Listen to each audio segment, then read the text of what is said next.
వాయుగుండం ప్రభావంతో తెలుగు రాష్ట్రాల్లోని పలు ప్రాంతాల్లో వర్షాలు కురుస్తున్నాయి. ఉత్తరాంధ్రలో రాత్రి నుంచి ఎడతెరిపి లేకుండా వర్షాలు కురుస్తున్నాయి. కొన్ని చోట్ల ఫ్లడ్ అలర్ట్ జారీ చేసినట్లు తెలుస్తుంది. దీనిపై మరింత సమాచారం మా ప్రతినిధి నాయుడు అందిస్తారు.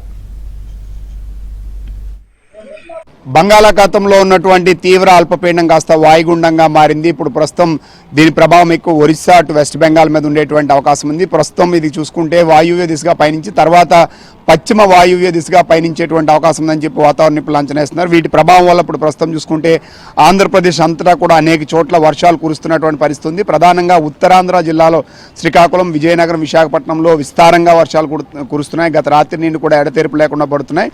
సో అలాగే ఇటు విశాఖపట్నం, విజయనగరం జిల్లాలో కొన్ని చోట్ల ఫ్లడ్ ఎఫెక్ట్ కూడా ఉండేటువంటి అవకాశం ఉందని చెప్పి వాతావరణ నిపుణులు అయితే కొంతవరకు అంచనా వేస్తున్నటువంటి పరిస్థితి అయితే కనిపిస్తుంది. ఈరోజు చాలా చోట్ల ప్రధానంగా మనం చూసుకుంటే ఇటు అల్లూరు జిల్లా కావచ్చు, పార్వతీపురం, మన్యం, అటు ఏలూరు, అలాగే ఇటు ఏదైతే పార్వతీపురం ఈ జిల్లా, విజయనగరం ఈ ప్రాంతాల్లో కొంతవరకు రెడ్ అలర్ట్ కూడా ఉంది. అంటే హెవీ రెయిన్స్ పడేటువంటి అవకాశం ఉంది. అంటే 1 or 2 ప్లేస్లో మోర్ దాన్ 20 సెంటీమీటర్స్ పైబడి రెయిన్స్ పడేటువంటి అవకాశం ఉందని చెప్పి వాతావరణ నిపుణులు అయితే అంచనా వేస్తున్నటువంటి పరిస్థితి అయితే కనిపిస్తుంది. మొత్తం రాష్ట్ర వ్యాప్తంగా చూసుకుంటే చాలా చోట్ల విస్తారంగా వర్షాలు పడతాయి. అటు తెలంగాణలో కూడా చాలా చోట్ల వర్షాలు పడేటువంటి అవకాశం ఉన్న నేపథ్యంలో పూర్తి స్థాయిలో కొంతవరకు అలర్ట్గా ఉండాల్సినటువంటి అవసరం ఉందని చెప్పి వాతావరణ నిపుణులు అయితే అంచనా వేస్తున్నారు. ఎందుకంటే కంటిన్యూటీ ఆఫ్ రెయిన్స్ పడడంతో పాటుగా ఖచ్చితంగా అటు కృష్ణా, గోదావరి వీటికి కూడా కొంతవరకు ఇన్ఫ్లో పెరిగేటువంటి అవకాశం ఉంది. ఎందుకంటే ఇటు ఆంధ్రప్రదేశ్, అటు తెలంగాణ రెండు రాష్ట్రాల్లో కూడా వర్షాలు పడుతున్నాయి.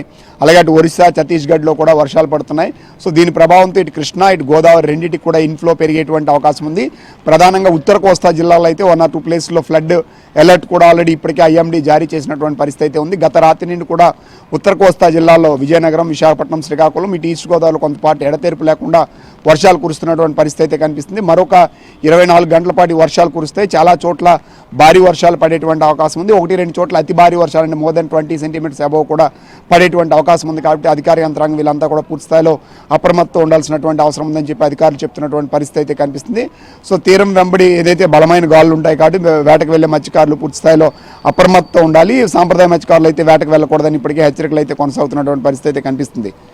వీడియో జర్నలిస్ట్ సంతోష్ నాయుడు, విశాఖపట్నం నుండి.